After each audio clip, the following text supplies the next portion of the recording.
तो बच्चे आज की क्लास में टाइप सेकंड का एक क्वेश्चन और देख रहे हैं और साथ में टाइप थर्ड करेंगे। तो ये वैसे तो आपका होमवर्क है, बस थोड़ा सा आइडिया दे रहा हूँ। बच्चे देखो, इसके अंदर माइनस इन्फिनिटी से इन्फिनिटी लिमिट है और क्वेश्चन में साइन कोस प्रेजेंट नहीं है। और अगर मन ही मन इस चीज़ को, नीचे वाली चीज़ को इक्वल टू जीरो रखें, तो जब आप इस इक्वेशन को सोल्व करोगे तो आपके पास इमेजिनरी पोल्स आएंगे। इसका मतलब ये टाइप सेकंड का क्वेश्चन है। तो कल की क्लास में आपको बताया था, ये चीज़ें थोड़ी सी लिख दिया करो, चाहे लिखनी हो तो। Consider the integration integration C F Z D Z बराबर, इस पूरे को जेड की टर्म्स में लिख दो। तो ये जेड लिखा हुआ है, Z square minus Z plus two, बस एक्स की जगह जेड रख दिया। जेड की 4 plus 10 Z square plus 9 into D Z, जहाँ पर एफ जेड हमने मान लिया इस पूरे फंक्शन को जेड की टर्म्स में। और एफ एक्स भी लिखना चाहो तो यही चीज़ एफ एक्स है बच्चे, एक्स की फॉर्म में। फिर पोल्स निकालने के लिए आप denominator equal to zero put करते हो। तो जेड की 4 plus 10 Z square plus 9 equal to zero. बच्चे इसके फैक्टर किए, थोड़े अच्छी क्वेश्चन है इसलिए मैं दिखा रहा हूँ इसको। 10 जेड स्क्वेयर को ब्रेक कर दिया 9 जेड स्क्वेयर और जेड स्क्वेयर में, तो Z square plus 9 Z square. Z की 4 और 9 चली रहे, जेड की 4 और 9 चली रहे। बचे इन दोनों में से कॉमन जेड स्क्वेयर, अंदर बचेगा जेड स्क्वेयर प्लस 1। इन दोनों में से 9 कॉमन, अंदर बचेगा जेड स्क्वेयर प्लस 1। पूरे में से जेड स्क्वेयर प्लस 1 कॉमन आ गया, अंदर बचेगा जेड स्क्वेयर प्लस 9।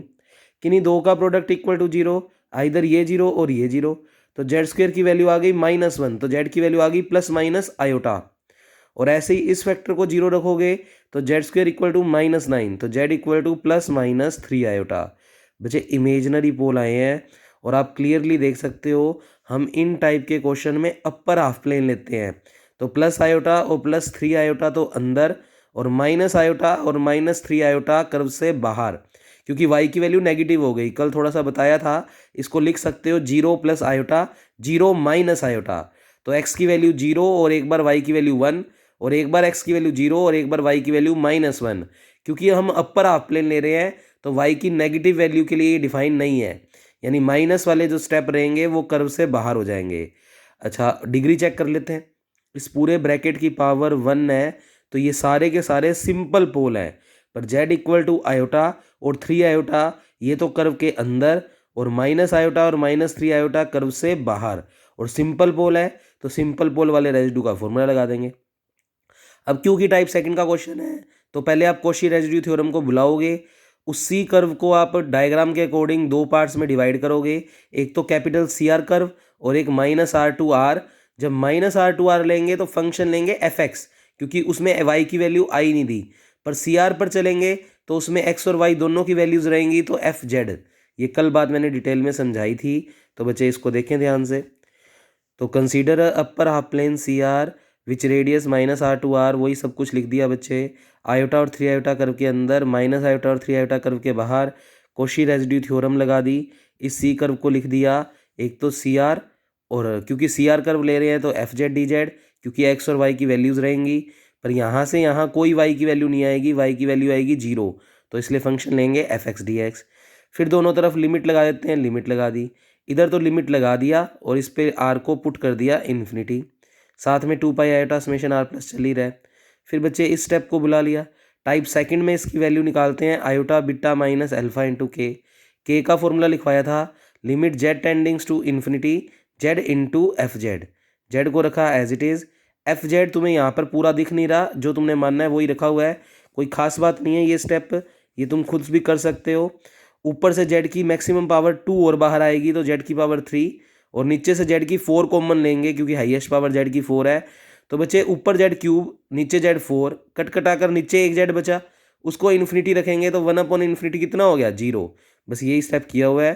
तो ये विजिबल भले ही ना हो, ये काम तुम कल की क्लास से भी समझ के कर सकते हो।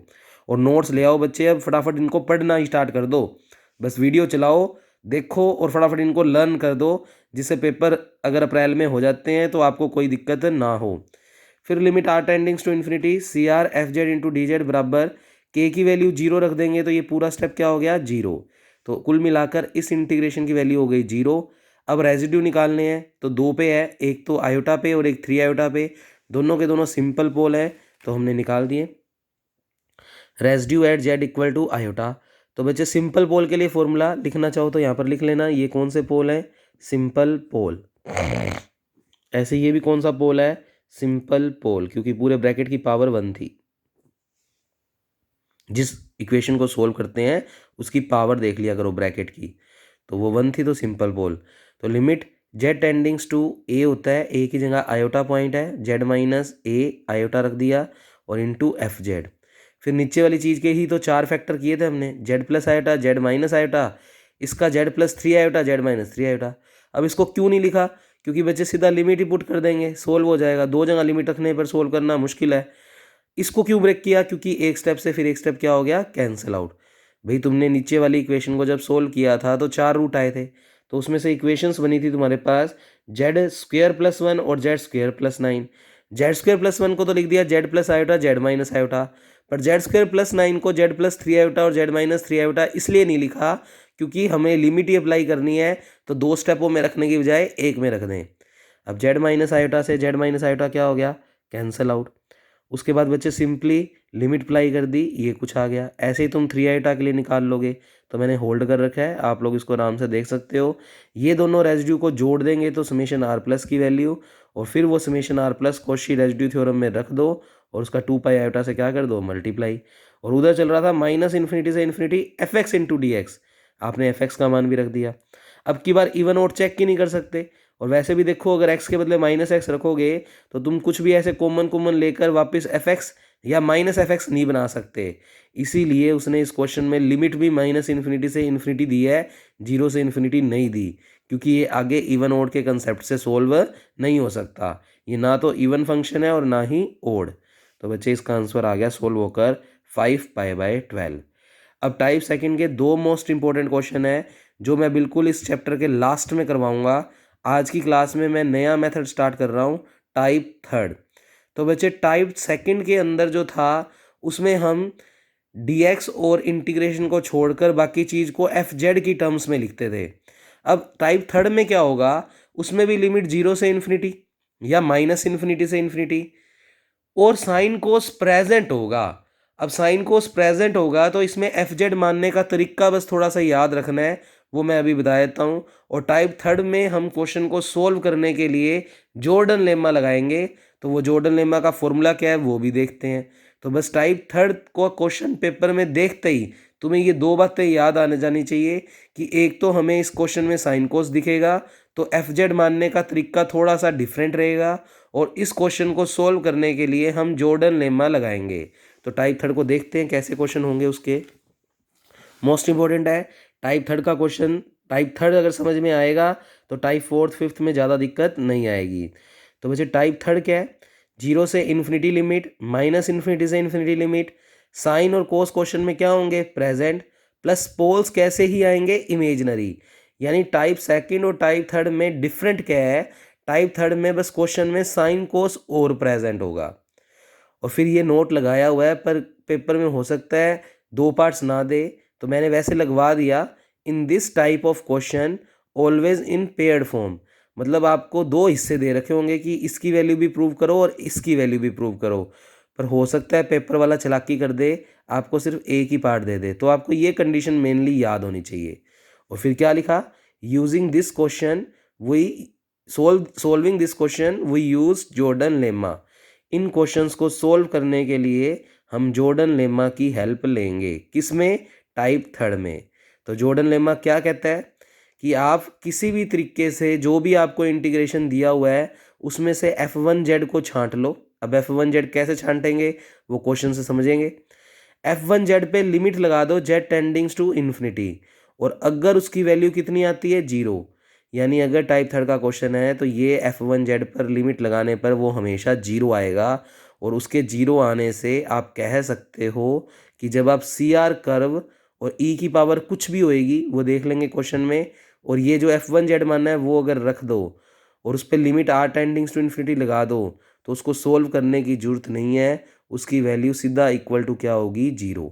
देखो टाइप सेकंड में भी हमने जो सी आर कर्व था उसकी value iota beta minus alpha into के से निकाली थी, जहाँ पर के का फॉर्मूला था limit Z tendings to infinity Z into F Z. अब इधर उसी सी आर कर्व की वैल्यू हम जॉर्डन लेमा की हेल्प से निकालेंगे, और जॉर्डन लेमा कहता कि अगर तुम फंक्शन में से f1z छांट लो और उस पर limit Z tendings to infinity लगा दो और वो 0 आ रहा है, तो ये पूरा सी आर कर्व का इंटीग्रेशन कितना हो जाएगा? 0। तो इसमें वो अब iota beta minus alpha into के वाला प्रोसेस हम नहीं लगाएंगे, ये जॉर्डन लेम्मा लगाएंगे। तो देखते हैं, क्वेश्चन से ज़्यादा बेहतर समझ पाएंगे। क्वेश्चन है कि 0 से इन्फिनिटी ये चीज़ इज इक्वल टू ये प्रूव करो, जहाँ पर ए का मान 0 से क्या है, बड़ा। उसके अलावा एक इंटीग्रेशन और दे दिया और उसको इक्वल टू प्रूव करो 0, यानी तुम्हें पेयर में दिख रहा है क्वेश्चन, यानी दो हिस्से दिख रहे हैं। और उसके अलावा कहता हैंस डिड्यूस दैट, डिड्यूस और करो ये रिजल्ट इक्वल टू ये। हैंस का मतलब होता है हमने ये जो आर्टिकल प्रूव कर लिया, इन्हीं की मदद से आगे यहाँ तक पहुँचना है। तो वो सारी बातें तो बाद में, पहले पहचानते हैं कि टाइप थर्ड है या नहीं। तो बच्चे देखो, लिमिट 0 से इन्फिनिटी या माइनस इन्फिनिटी से इन्फिनिटी है। क्वेश्चन में साइन और कोस प्रेजेंट है, साइन या कोस कोई भी एक। तो वैसे फिलहाल दो पार्ट दे रखे हैं, तो कोस भी और साइन भी, तो यानी साइन या कोस में से एक प्रेजेंट है। और अगर मन ही मन इसको 0 पुट करेंगे तो पोल आएंगे इमेजिनरी। तो इसका मतलब ये टाइप थर्ड का क्वेश्चन है, तो इसमें जॉर्डन लेम्मा हमें लगाना पड़ेगा। अब करते हैं क्वेश्चन स्टार्ट। अब इसमें ना एफ जेड मानने का तरीका अलग है। बच्चे कोस एम एक्स हो चाहे क्वेश्चन में साइन एम एक्स हो, यानी ऊपर कोस हो या साइन हो, टाइप थर्ड का क्वेश्चन है अगर, तो ऊपर वाले कोस या साइन को देखते ही तुम उसको ई की फॉर्म में लिख दोगे। अब ई की फॉर्म में कैसे लिखते हैं बच्चे, आपने पढ़ा हुआ है ई की पावर आयोटा थीटा क्या होता है, cos theta plus iota sine theta. हालांकि कोस थीटा इसका रियल पार्ट होता है और साइन थीटा इसका इमेजिनरी पार्ट होता है, पर हमें इसमें रियल या इमेजिनरी नहीं लिखना, चाहे क्वेश्चन में कोस आए चाहे क्वेश्चन में साइन।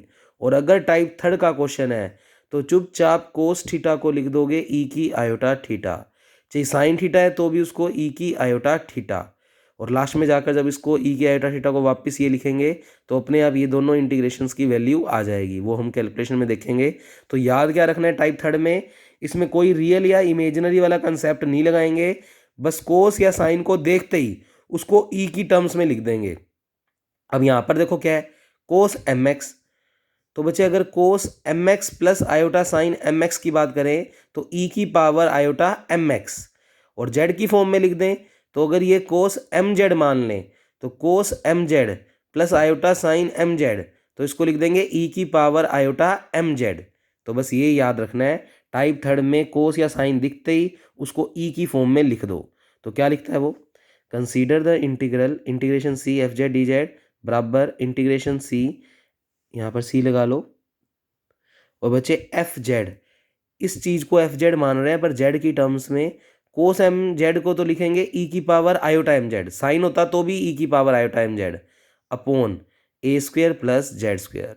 तो बस इतनी सी बात याद रखनी है, उसके बाद ये टाइप थर्ड कुछ भी नहीं है। तो बच्चे इंटीग्रेशन सी कोस एम एक्स को लिख दिया ई की पावर आयोटा एम जेड, क्योंकि जेड की टर्म्स में लिख रहे हैं, और नीचे ए स्क्वेयर प्लस जेड स्क्वेयर। अब एफ जेड तो मानते हैं इस पूरी चीज़ को, क्योंकि इसका इसके साथ कंपैरिजन करेंगे तो डी जेड और सी को छोड़कर बाकी पूरी चीज़ एफ जेड, यानी एफ जेड को तो ई की पावर के साथ ही लेना है, तो ई की power iota M Z upon A square plus Z square. और क्वेश्चन में कहीं ना कहीं एफ वन जेड निकालना है, एफ वन जेड का मतलब है ई वाली चीज़ को छोड़ दो, बाकी चीज़ एफ वन जेड। तो 1 ए स्क्वेयर प्लस जेड स्क्वेयर को हमने क्या मान लिया, एफ वन जेड। अब पोल निकालने के लिए तो एफ जेड के डिनोमिनेटर को इक्वल टू क्या रख दो, 0, चाहिए एफ जेड के रख दो चाहे एफ वन जेड के रख दो, पर वैसे एफ जेड के ही रखा करो। तो बच्चे इसके डिनोमिनेटर को इक्वल टू 0 रख दो, तो यहाँ से जेड स्क्वेयर की वैल्यू आएगी माइनस ए स्क्वेयर, यानी प्लस माइनस ए आयोटा। कैसे पोल्स आए, इमेजनरी। इस पूरे ब्रैकेट की पावर चेक करें तो बच्चे 1 है, इसका मतलब ये सिंपल पोल है, और प्लस ए आयोटा तो कर्व के अंदर और माइनस ए आयोटा कर्व के बाहर, क्योंकि ए का मान 0 से बड़ा है, छोटा भी हो तो भी अपने तो अपर हाफ प्लेन लेते हैं, तो एक्स की पॉजिटिव वैल्यूज़ भी हैं और नेगेटिव वैल्यूज़ भी।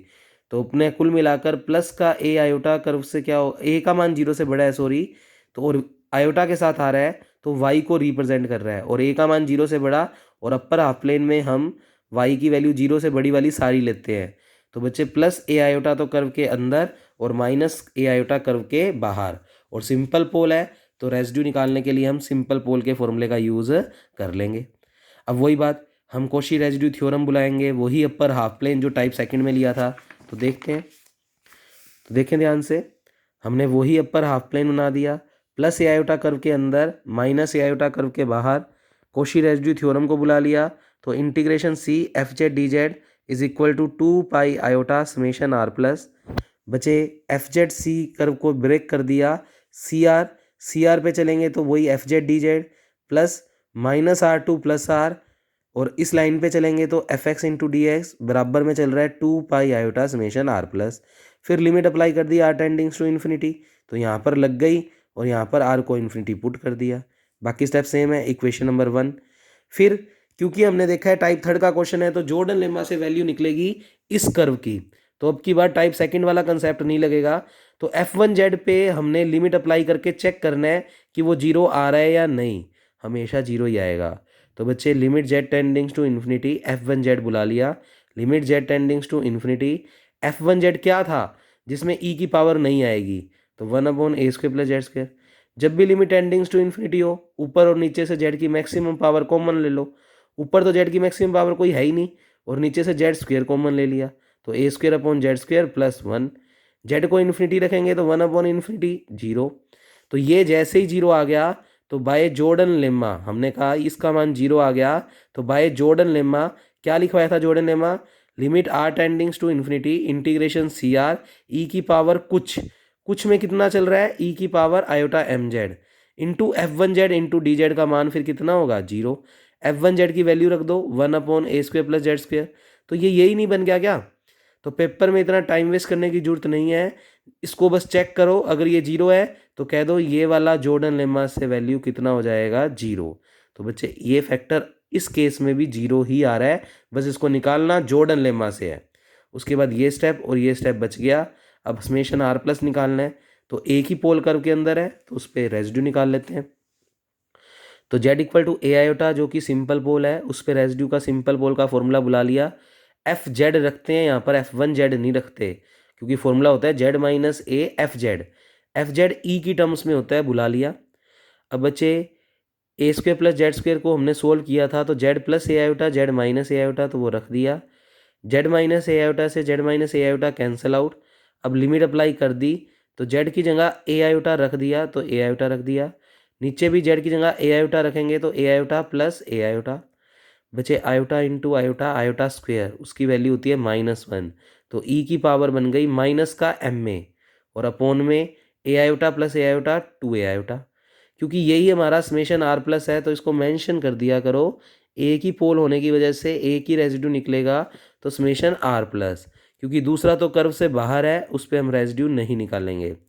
फिर ये सारी वैल्यू इक्वेशन 1 में रख दी तो सी आर वाला कर्व तो जीरो आ गया था, माइनस इन्फिनिटी से इन्फिनिटी एफ एक्स रखना है तो जो एफ जेड होता है उसी को एक्स की टर्म्स में लिख दो, तो ई की iota M X upon a² plus X square into D X बराबर 2 pi iota summation R plus की वैल्यू रख दी। तो मतलब टाइप थर्ड में कुछ नया नहीं है, बस सी आर कर्व की वैल्यू जीरो निकालने के लिए जॉर्डन लेम्मा का प्रोसेस लगाना है और क्वेश्चन में साइन या कोस टाइप थर्ड में देखते ही उसको ई की फॉर्म में लिख दोगे, चाहे साइन है चाहे कोस है उसको सिर्फ ई की फॉर्म में लिख देना, और ई की फॉर्म के साथ जिस चीज़ को मानेंगे वो एफ जेड और ई को छोड़कर जिस चीज़ को मानेंगे वो F1Z बस। अब ई की आयोटा एम एक्स का एक्सपेंशन लगा दिया। तो बच्चे पहले तो देखो ये स्टेप सेम ही चल रहा है, अगले स्टेप में भी अगले में लगा देगा, पर यहाँ पर पहले कैलकुलेशन कर दी 2 आयोटा से 2 आयोटा कैंसिल आउट तो पाई बाय ए और ई की पावर माइनस एम में। अब बच्चे इस ई की आयोटा एम एक्स को लिख दिया cos M X plus iota sine M X, नीचे चल रहा है a² plus X square into D X बराबर में ये स्टेप चल ही रहा है। बचे कोस एम एक्स के साथ इंटीग्रेशन अलग, a² प्लस एक्स स्क्वायर को इसके नीचे अलग और डी एक्स को इसके साथ अलग, ऐसे ही आयोटा को बाहर रख दिया, इंटीग्रेशन साइन एम एक्स को भी दे दिया, a² प्लस एक्स स्क्वायर इसके नीचे और डी एक्स इसके साथ, मतलब सेपरेशन कर दिया तो ये स्टेप आ गया। बराबर में चल रहा है पाई बाय ए ई की माइनस एम में, क्योंकि इसमें आयोटा नहीं आ रहा इसका मतलब ये रियल पार्ट है तो मैंने प्लस करके लिख दिया आयोटा इंटू जीरो, क्योंकि किसी कॉम्प्लेक्स नंबर को लिखने का तरीका होता है real part plus imaginary part, क्योंकि इसमें आयोटा नहीं आ रहा तो ये पूरा रियल पार्ट है तो प्लस करके आयोटा इंटू जीरो। अब बच्चे ये दोनों साइड्स का कंपैरिजन कर दिया तो रियल का रियल से, क्योंकि इसमें आयोटा नहीं आ रहा और इसमें भी आयोटा नहीं आ रहा तो comparing real and imaginary parts, ये चीज़ तो इक्वल आ गई इसके, और आयोटा के कोफिशिएंट का कंपैरिजन करोगे तो ये आयोटा लिखा हुआ है, ये आयोटा का कोफिशिएंट और ये आयोटा का कोफिशिएंट है जीरो, तो दूसरी वैल्यू आ जाएगी इसका मान इक्वल टू जीरो, वो आगे लिखेंगे। पर पहले रियल का कंपैरिजन करके उसको थोड़ा सोल्व कर लिया। तो बच्चे कोस M X upon A square plus X square एक इवन फंक्शन है। इवन चेक करने के लिए आप देख सकते हो एक्स के बदले क्या रख दोगे, माइनस एक्स। कोस में माइनस खत्म हो जाता है और यहाँ पर एक्स के बदले माइनस एक्स रखेंगे तो वापस एक्स स्क्वेयर ही बन जाएगा। तो कुल मिलाकर एक्स के बदले माइनस एक्स रखने पर ये वापस एफ एक्स बन रहा है। तो इसका मतलब ये इवन फंक्शन है, और इवन फंक्शन हो तो माइनस इन्फिनिटी से इन्फिनिटी लिमिट 2 टाइम्स 0 से इन्फिनिटी में चेंज हो जाएगी। अंदर वाला फंक्शन एज इट इज़, ये सब चल ही रहा है। बच्चे ये 2 को उठाकर उधर ले जाओ, ये हमारा पहला आंसर आ गया जो क्वेश्चन में हमसे मांगा गया था। अब इमेजनरी पार्ट्स का कंपैरिजन कर दो, तो ये वाला इमेजनरी पार्ट है और यहाँ पर आयोटा का कोफिशिएंट है 0, तो इस हिस्से को इक्वल टू क्या रख देंगे, 0 रख दिया हमने। तो जैसे ही रखा, ये हमें दूसरा इंटीग्रेशन पूछा गया था। फिर हैंस करके कुछ लिखा गया था। अब हैंस करके जो चीज़ लिखी गई थी उसका मतलब जो 2 रिजल्ट तुमने प्रूव कर दिए उन्हीं की मदद से आगे वाला पार्ट सॉल्व करो। तो बच्चे एक बार तीसरा पार्ट देखते हैं जो प्रूव करना था। बच्चे यहाँ पर देखो, हमें क्वेश्चन में X sine M X upon A square plus X square की वैल्यू ये लेकर आनी है। थोड़ा सा दिमाग लगाओ जो 2 रिजल्ट प्रूव कर चुके हो, क्योंकि हैंस लिखा हुआ है तो हमें इन्हीं का यूज़ करके ये पार्ट प्रूव करना है। बच्चे अगर मैं इस चीज़ का इंटीग्रेशन एम के रिस्पेक्ट में कर दूं, एक्स के रिस्पेक्ट में नहीं, एम के रिस्पेक्ट में, तो बच्चे अगर एम के रिस्पेक्ट में करूंगा तो एक्स मेरे लिए क्या है, कांस्टेंट। और बच्चे कोस एम एक्स का डिफरेंशिएशन एम के रिस्पेक्ट में, तो कोस एम एक्स का माइनस साइन एम एक्स, और एम के रिस्पेक्ट में कर रहे हैं तो एक्स एज अ कांस्टेंट है, और जो चीज़ कांस्टेंट होती है वो आगे मल्टीप्लाई में आ जाती है डिफरेंशिएशन में। भाई कोस 2y का करें तो तुम करते हो माइनस साइन 2y और 2 आगे। अब हम m के रिस्पेक्ट में कर रहे हैं तो x एज अ कांस्टेंट, तो कोस एम एक्स का माइनस साइन एम एक्स, और x जो है वो एज अ कांस्टेंट है तो बाहर मल्टीप्लाई में आ जाएगा। और नीचे वाली चीज़ भी m तो है नहीं, तो ये भी कांस्टेंट है, एज इट इज़ पड़ा रहेगा। तो बस आप इस वाले पार्ट का इंटीग्रेशन डिफरेंशिएशन कर दो m के रिस्पेक्ट में। तो करो मेरे साथ, देखो यहीं पर ही प्रूव कर देते हैं इसको। कोस एम एक्स का किया तो minus sine M X into X, क्योंकि हमने m के रिस्पेक्ट में किया है। आप कहोगे माइनस कहाँ गया, तो देखते हैं, इसका डिफरेंशिएशन करो m के रिस्पेक्ट में, तो पाई बाई 2 है तो कांस्टेंट है एज इट इज़। ई की माइनस एम में, यहाँ मत देखो एक बार, अभी देख आगे वाले स्टेप में दिखाता हूँ तुम्हें। तो पाई बाई 2 है तो एज इट इज़, ई की कुछ का ई की कुछ, एम के रिस्पेक्ट में कर रहे हैं तो minus A as a constant, तो माइनस ए मल्टीप्लाई में, माइनस से वो वाला माइनस कैंसिल आउट, और जो माइनस में ए आगे आया है वो ए से ए भी कैंसिल आउट, तो पाई बाई 2 ई की माइनस एम में, यानी कुल मिलाकर इसका एम के रिस्पेक्ट में क्या कर दो, डिफरेंशिएशन। तो मैं दिखाता हूँ कैसे किया हुआ है। तो बच्चे देखो, differentiation with respect to M of equation A, equation A उसने उसी पार्ट को बोला है जो मैंने अभी भी ऊपर आपको दिखाया है। तो बच्चे कोस एम एक्स का हो गया माइनस साइन एम एक्स, और एक्स आगे आ गया, और पाई बाई 2 है, ई की कुछ का ई की कुछ, और माइनस का ए आगे आ गया, ए से ए कैंसिल आउट, माइनस से माइनस कैंसिल आउट, और वो पार्ट भी प्रूव हो गया। तो बच्चे ये था हमारा नेक्स्ट क्वेश्चन। अब पेपर में ना इसको आगे भी हैंस करके लिख देता है कि ए की वैल्यू अगर 1 हो, मतलब वो आंसर लिख देगा जैसे, और प्रूव करो X sine M X upon 1 plus X square equal to pi by 2 E की पावर माइनस ए। तो हमें दिख रहा है ये रिजल्ट हमने प्रूव कर लिया, तो इसमें ए की जगह 1 रख दो। ऐसे ही हो सकता है, पूछ ले आगे, X sine M X D X upon 4 plus X square pi by 2 E की पावर माइनस 2 ए। तो इसका मतलब ये रिजल्ट हम प्रूव कर चुके हैं, और इसमें सिंपल ए को क्या पुट करना है, 2। तो इस तरीके से वो क्वेश्चन को आगे एक्सटेंड भी कर सकता है। तो कोई खास बात नहीं है, हम इन चीज़ों को प्रूव कर सकते हैं। अब ये कुछ क्वेश्चंस हैं जो आपके होमवर्क में हैं बच्चे, तो ये एज इट इज़ टाइप 3 के क्वेश्चन है, क्योंकि सभी में आपको कोस या साइन दिख रहा है, तो ये टाइप 3 के क्वेश्चन है। और क्योंकि नीचे वाली चीज़ को इक्वल टू 0 रखोगे तो इमेजनरी पोल आ रहे हैं, और लिमिट 0 से इन्फिनिटी या माइनस इन्फिनिटी से इन्फिनिटी है, तो आपको पता है कि ये सारे के सारे टाइप 3 के क्वेश्चन हैं। तो आपको ये क्वेश्चंस परफॉर्म करके आने हैं। मैं एक क्वेश्चन और थोड़ा सा समझा देता हूँ जिससे टाइप 3 आपका थोड़ा सा पक्का सा हो जाए। तो बच्चे देखें, अपने को नेक्स्ट क्वेश्चन ये और ये प्रूव करना है, मतलब 2 पार्ट्स दिए हुए हैं। कोस प्रेजेंट है, नीचे वाली चीज़ दिख रही है, अगर इसको इक्वल टू 0 रखें तो इमेजनरी अगर पोल आ रहे हैं, तो वो टाइप 3 का क्वेश्चन है। अब देखो टाइप 4 में कल क्या होगा, साइन कोस प्रेजेंट होगा, पर नीचे वाली चीज़ को जब इक्वल टू 0 रखेंगे तो रियल पोल मिलेंगे, पर आज के सभी क्वेश्चन में इमेजनरी मिल रहे हैं, इसलिए इसको टाइप 3 कह रहे हैं। अगर रियल पोल मिलेंगे तो कंसेप्ट कुछ और लगेगा, तो वो टाइप फोर्थ में हम समझेंगे। तो पहली बार हमें रियल पोल मिलेंगे टाइप फोर्थ में, और उसकी वजह से इस ग्राफ पे क्या इफेक्ट आएगा, कैलकुलेशन पे क्या इफेक्ट आएगा, वो कल की क्लास में समझेंगे। पर पहले आज का ये क्वेश्चन और कर लें। और बच्चे जो वीडियो में तुम्हें क्वेश्चंस दिखाए हैं वो घर पे प्रैक्टिस कर लेना। अब बच्चे देखो, कोस प्रेजेंट है, इमेजिनरी पोल है, टाइप थर्ड है, तो कोस को देखते ही ई की पावर में, पिछले क्वेश्चन में कोस एम एक्स था तो उसको लिखा था ई की आयोटा एम एक्स। अब सिर्फ कोस एक्स है तो ई की पावर आयोटा एक्स। क्यों?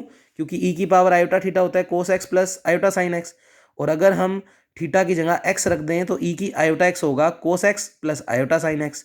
तो कोस एक्स को अब की बार क्या लिखेंगे, ई की आयोटा एक्स। जेड की टर्म में लिख रहे हैं तो ई की iota Z upon Z square plus 4z+5। तो एफ जेड तो हो गया ये ई के साथ वाला, और F1Z में ई को छोड़ दो, बाकी सारा F1Z है।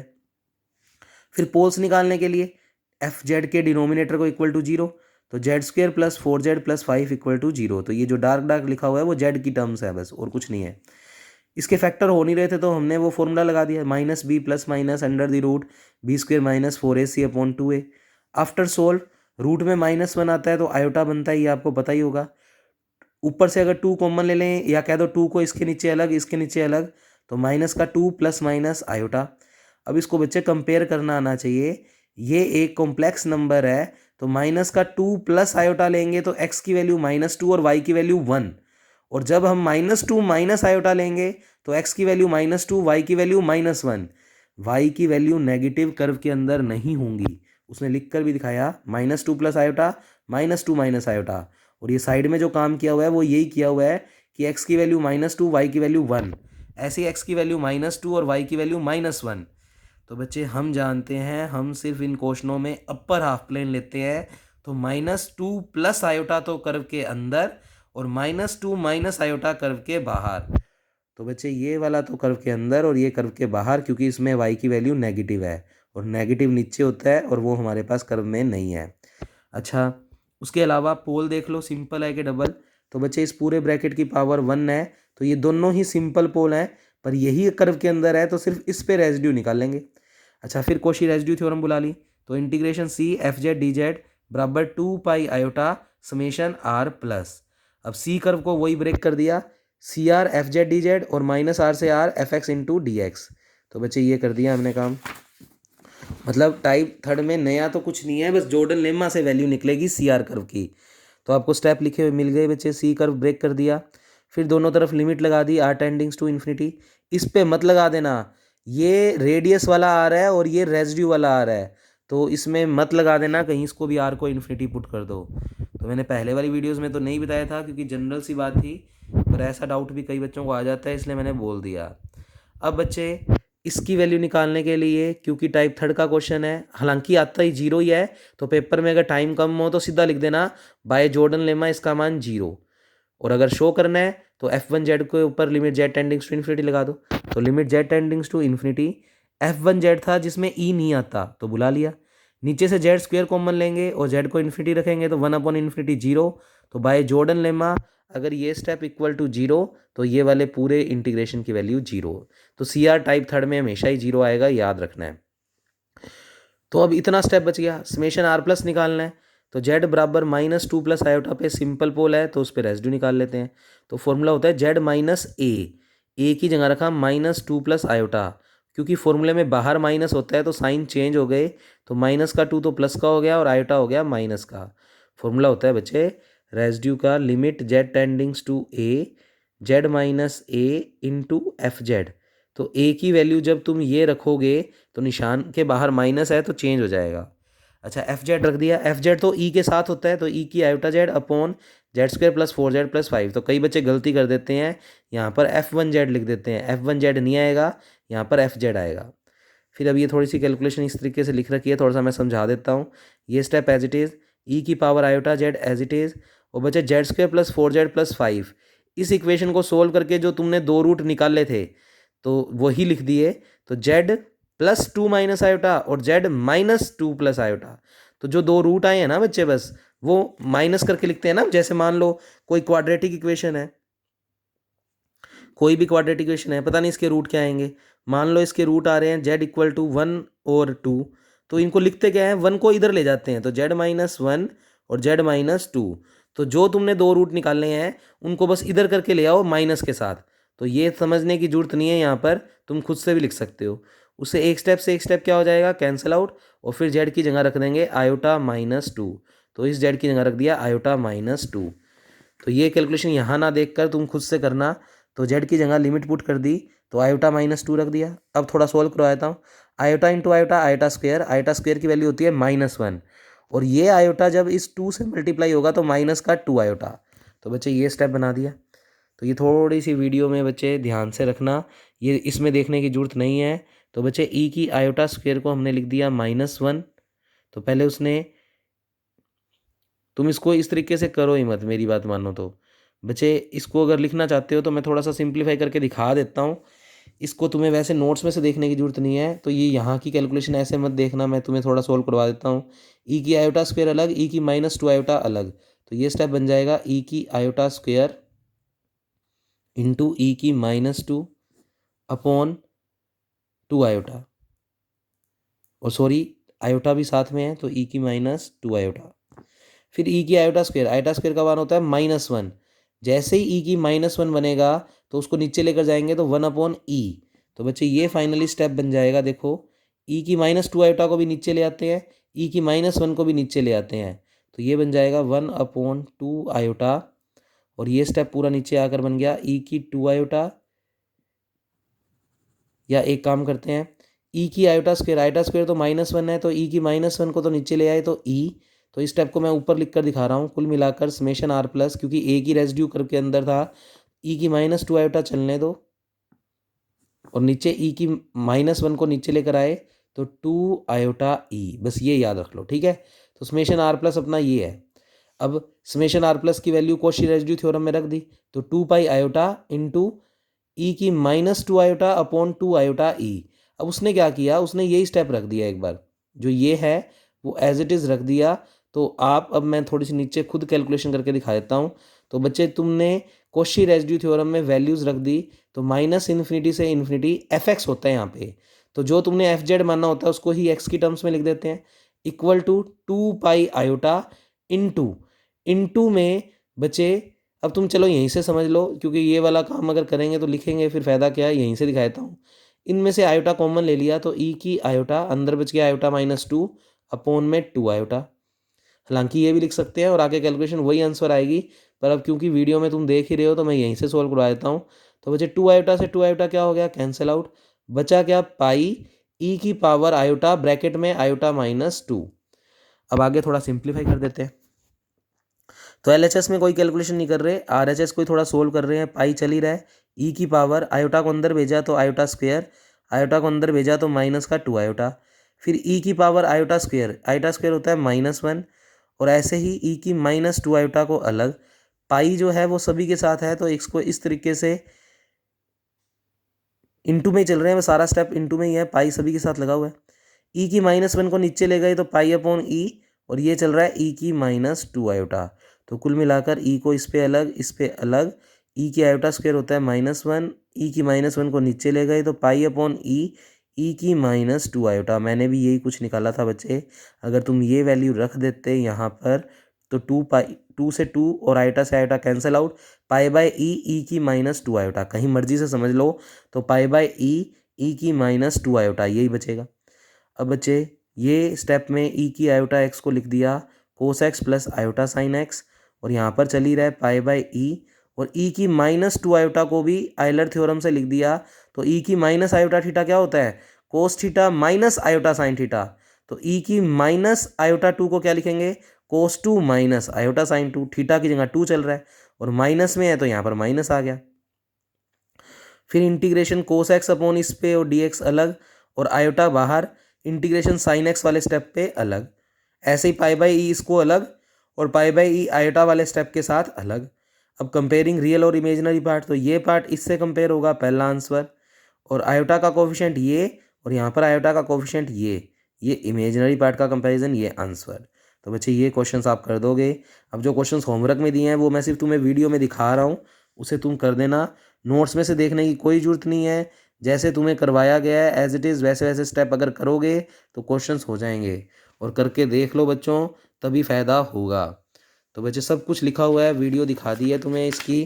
तो क्वेश्चन में अगर कोई डाउट आ रहा हो जो घर पे सॉल्व ना हो रहे हो तो वो वीडियो में से देख लेना। तो ये थोड़ा सा दिखा दिया, हो सकता है थोड़ा बहुत कैलकुलेशन मिस्टेक कर रखा हो, पर आपको अपनी तरफ से ही करना है, बिल्कुल सही आंसर मैच होंगे। तो बच्चे ये सारे टाइप थर्ड के क्वेश्चन हैं, तो मैंने आपको दिखा दिए। तो ये टाइप थर्ड के क्वेश्चंस को आप कैलकुलेशन में परफॉर्म कर देना, खुद से ही करना तो ज़्यादा इजी लगेगा। सिंपल पोल डबल पोल सारे तुम्हें पता हैं, तो रेसिड्यू के फॉर्मूले तुम्हें बुलाने आने चाहिए। जैसे इस क्वेश्चन में जब तुम सोल्व करोगे घर से, तो Z equal to A iota पे डबल पोल मिल रहा है, तो डबल पोल वाला फॉर्मूला बुलाया हुआ है। और डबल पोल में बाहर ये डी बाई डी जेड अगर बन गया तो इसका मतलब पहले इसका जेड के रिस्पेक्ट में क्या करना है, डिफ्रेंशिएशन। ऊपर भी जेड है नीचे भी जेड है, तो फर्स्ट अपॉन सेकंड लगेगा, जो उसने लगा के दिखाया हुआ है। तो आप लोग कैलकुलेशन करेंगे बच्चे। तो ये मैंने आपको वीडियोज़ में सारे क्वेश्चंस की इमेज दिखा दी। अब उसके बाद बच्चे नेक्स्ट